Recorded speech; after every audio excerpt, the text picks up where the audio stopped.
But I think I've been not really good at talking about emotions my whole life.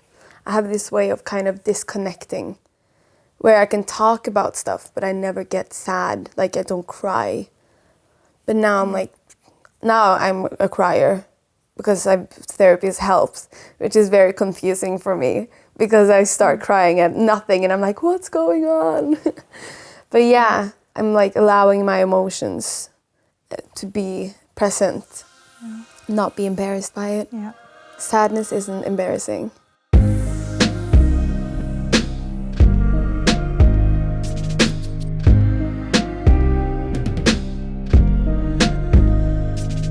Hello, I'm Dr. Sherry Jacobson, and this is TherapyLab, a podcast dedicated to therapy, mental health, and the art of well-being. In this episode, we are joined by recording artist Fanny Andersen to talk about her story. Hello, Fanny. Hi. Thank you very much for joining us today. Thank you for having me. How are you? I'm good. It's been a rainy weekend, so it's kind of grey, but I feel good. How are you spending your time? Right now it's been a lot of work, going a lot like to the studio, music, and then that's about it. So how long have you been in London? Tell us a little bit your story and how you came to music. I came to London 5 weeks ago. I moved here to do music full time. Felt like Norway is so small, so like when I had the opportunity to like only do music, I wanted to move somewhere a bit bigger, maybe. But yeah, with how I got into making music is I went to music school, went up from age 16 to 19, and a friend of mine produced music, so I kind of started making music with him. Then I met other producers through him, and then I had a song called Kids that I'd written, and like one of the first songs that I think that I've ever written. We sent it to all like the Norwegian labels, and they were all like, "No, thank you, we're not interested." And I was like, "Well, okay, I'll release it myself." And I released it myself, and it went really, really well. All the labels called me, trying to sign me afterwards, and I said no.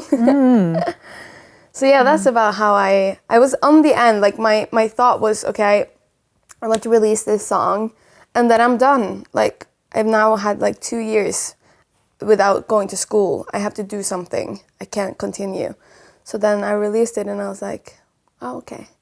It's like meant to be. And after that? It's been ups and downs. I did very fast, if you know what I mean. I did like my third concert ever. I did something called VG List, which is like the equivalent of like Capitol Summer Ball. So it's in front of like 50,000 people. And that was like my third time on stage singing. It was the learning curve was like, it was steep, if that's how you can So that was call it. about 2017? Yeah, 2017 and 18. But yeah, it's been, and then I feel like I had a 1.5 year where I didn't release music. What was going on for you at that time? I'd signed a deal that I needed to get out of, and I had to wait it out. So the classic thing. I had to wait out that deal. But when I did, I felt like, okay, I have to try to make sense of this, because this is just devastating. Was the deal not working out? Was it too restrictive? It wasn't good. It wasn't a good deal. And I had to wait it out, and it was 9 months, I think. But it made me very upset and very sad. You felt like you kind of achieved like your dream, and then it suddenly was like ripped away from you in a second, it felt like. And had to make like some sort of sense of it. So I was like, continued to like be in the studio a lot, making music. But I think I realized like maybe this is good. Maybe like everything happened so fast, and I wasn't really the best songwriter. Like I wasn't. Now I have like some months where I can just work on becoming like the best musician that I can. So I felt like it was almost like a blessing. If you want, like, I try to like look back and be positive and not negative. Very good that you were able to take something out of it. But at its worst, what was the darkest period? How old were you, and what was it like as far as you remember? I was 23. Oh, I was on. How do you say this in English? I was a train wreck. Sure. I lost it for a little bit. I think that's why also when I look back, I tried to make it positive because it like really ruined me, really broke me. And it was super dark. At the worst, I think I had major anxiety, and I couldn't leave my house and partied way too much, and I was very like depressed. So it was like a dark time. So to describe more so that people can either relate or take something from it, you were not able to go out. What were some of the thoughts that you were having? What were you able to do at home, if anything? It's that feeling of not wanting to do anything, but not doing anything is the worst as well. Like there's nothing you feel that you want to do, like, and everyone is just annoying, and you know, it's just this like intense feeling in your chest. That's like, yeah. It's like you're not super depressed or super happy. You're just like, what do you say, like like it's like straight, you know what I mean? Not excited and not sad, just a totally like blank almost. Yeah. And I like tried to force myself to like go out, even though I didn't want to. So I did that, but yeah. How long did that last for? It lasted a while before I really had to like look at myself and like work. I think like lasted like a year, I think. And did it involve suicidal thoughts? Yeah. Yeah. Absolutely. Yeah. And what help did you get? Were you able to reach out for it? Were others involved in noticing and giving you support? Yeah, I've been going through therapy once a week ever since. So it started off, so yeah, I reached out and got help. How were you able to do that? You know, given it was so difficult to get motivation to do very much. I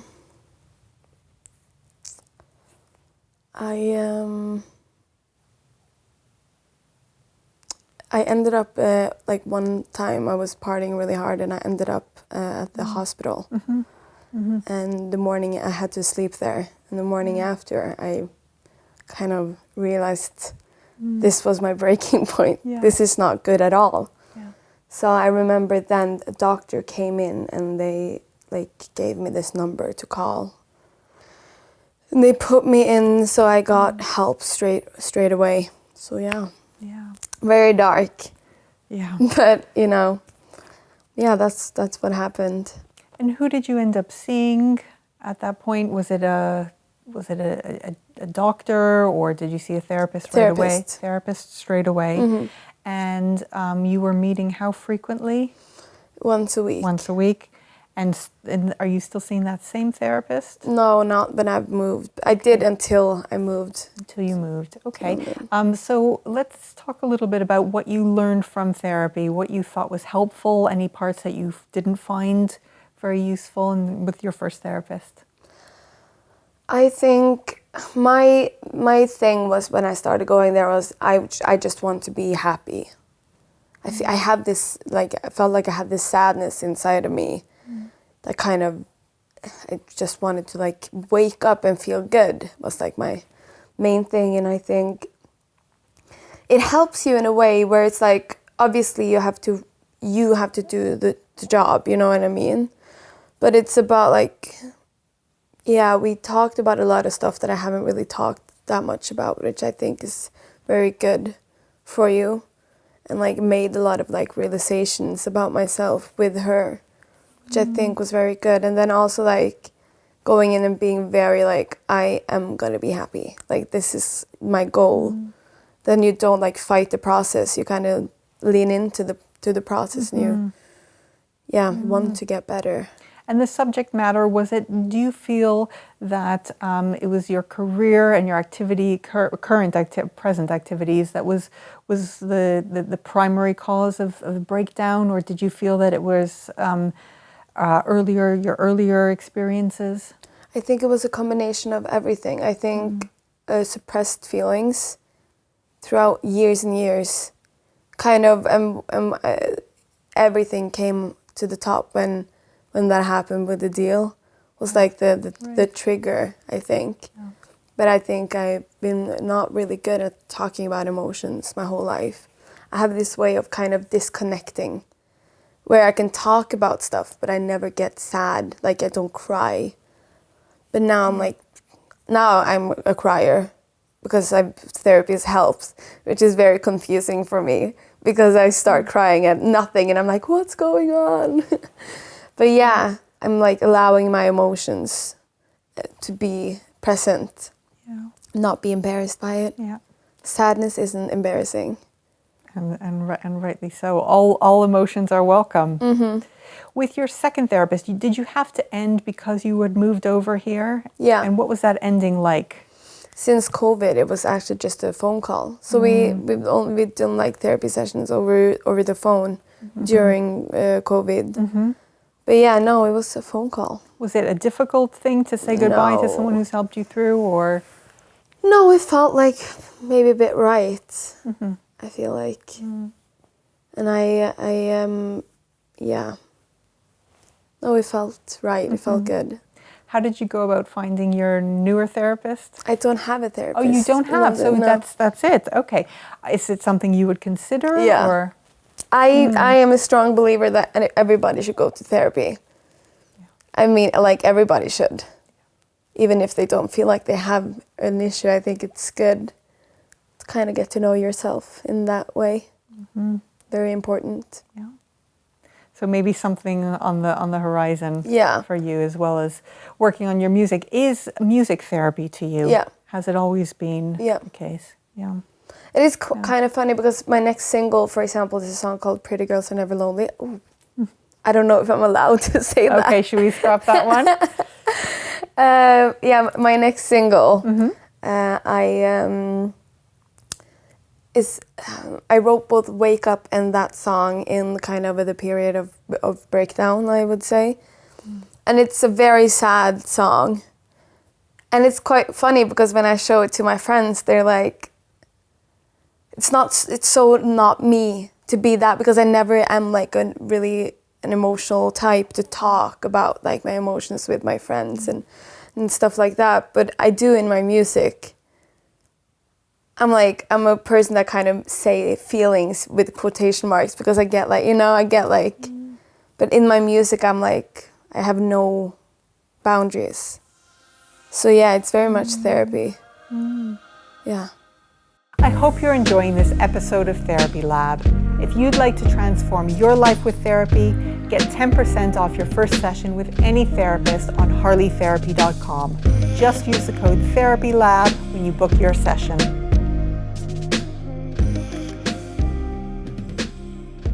Have you found COVID and the move difficult? I mean, I guess COVID came before you moved over, but what extra pressures are on you, if any?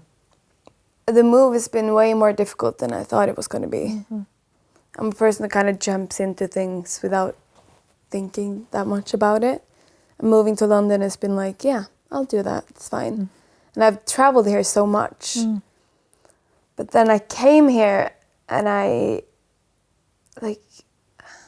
lived in Oslo my whole life. And I moved to London and to Shoreditch as well, which is like the in the city central. And it was just intense, and I felt very lonely because you don't have your support system around you. Yeah. And then my phone was robbed. And that like made me so scared as well. So I think it was the feeling of the robbery was more intense just because I was so new to the city and I was so anxious and nervous and kind of, but now it's getting better every day. Yeah. So the move has been quite difficult. You, one of your songs alludes to difficulties in relationships, and probably more than one draws from it. What is your experiences in relationships been so far? Oh, complicated. And the title of one of your songs. No, it's been I haven't had the best luck in love, I would say. But yeah, I think it's also been like my barrier where I like haven't been able to be that emotional. I think that kind of makes it kind of hard to have a relationship. So yeah, I've had like guards up really high and like didn't want let anyone in kind of. So yeah, they've been complicated. Well, of course, difficulties in relationship are the subject of many a fantastic song. Yeah.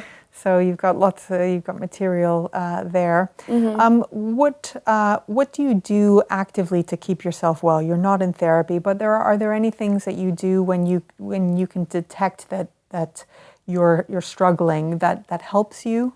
Yeah, I'm trying to. I am a strong believer in like what you tell yourself is what you become, you know? So if I go through a day and you count every negative like thought you have about yourself, it's crazy. And you're like manipulating yourself to hate yourself, which is so weird. And so I'm trying like, for example, actively and do something called I am affirmation. Do you know what this is? I don't. No, I can kind of guess, but go on and explain for us. It is like, I am is something you own. No one else can say I am for you. You're the only one who can say I am and then the following words. So examples, I am good enough. I am beautiful. I am a good friend. I am successful. I am blah, blah, blah. Like all the positive things. So I try to do that just because I'm a believer of like positive, like me just saying that makes me believe it, you know what I mean? And feed the brain with positive thoughts. So that's something I try to do. How often would you do that? I want to say every morning, but I'm not perfect. So I don't do every morning, but I try to. So that's a big thing, and I try to like eat healthy and drink a lot of water and take care of myself.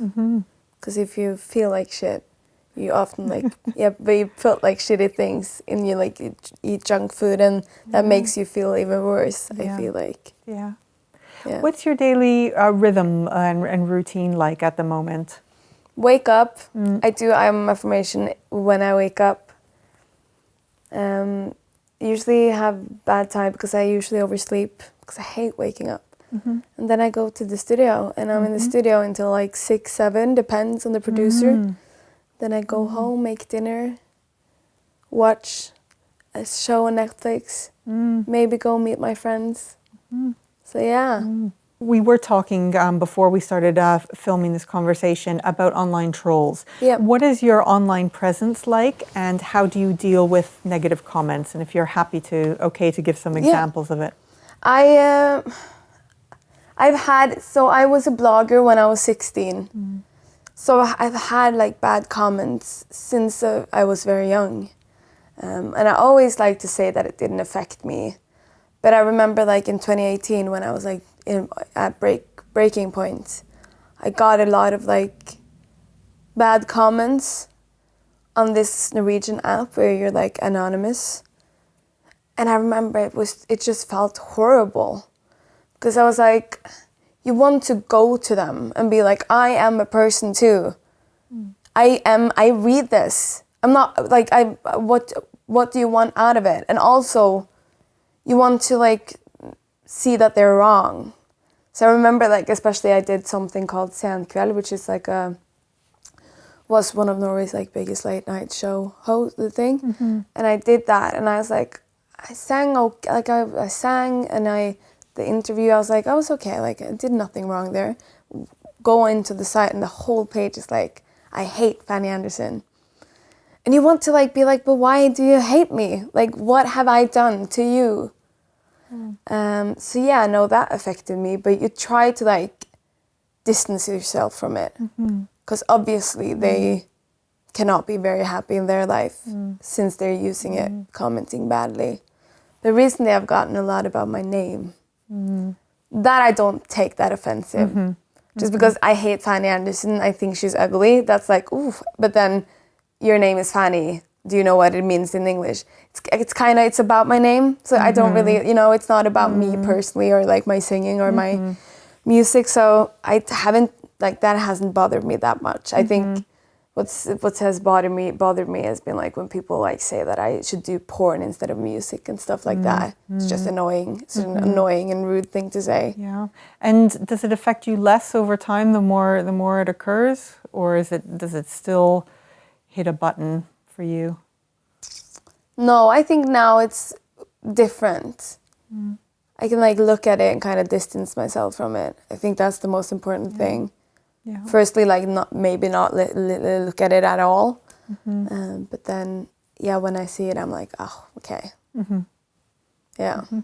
What is your relationship to social media? Like, how much do you blog, if you do, and post and spend time online? Yeah, social media is a big part of my job. I don't blog anymore. I did when I was 16. Yeah, those days are over. Thank God.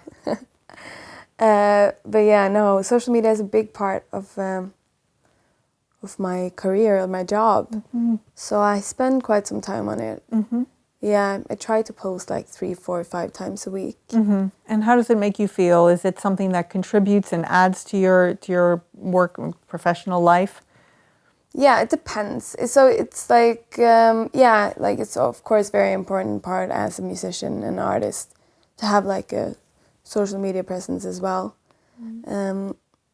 I think social media can be a bit difficult at times, but because now there's so much as well. There's like TikTok and it's like everything, and it's like overwhelming. Yeah, have to learn so much. Yeah. But yeah, no, I do enjoy like Instagram and stuff. I do enjoy it, but yeah. Any comments, I know this is very general, but any comments about what younger people are going through, not only this online virtual world because of a worldwide pandemic, but also because of just changing times and the nature of pressure on children. Do you have any observations, comments, suggestions for younger people to preserve their mental health? I think stay off social media as much as possible is a big one. I think it is very damaging for young people. There's too much information, and I feel like young people now are skipping like the awkward phase. They go straight into like picture perfect. They don't have that weird face where like when you had pajamas on school and like, you only knew what eyeliner was, so you only did like eyeliner. They look like Kardashian over a day. So I think like, staying off social media as much as possible, I think is a big one. Yeah. It's been really great to speak with you, Fanny. You're wise beyond your years, and I'm so pleased that you came to. Obviously, not pleased that it's unfortunate that you had to go through the difficulties that you had, but very pleased that you got the support that you needed, and you clearly have become very enlightened through the process. So I wish you well, not only in your career, but in your emotional well-being. And thanks again very much for joining us. Thank you for having me. Thanks for listening to TherapyLab. Do hit subscribe to keep up to date with new episodes. To find private, affordable therapy from around the world, visit harleytherapy.com today to transform your life. We'll see you next time.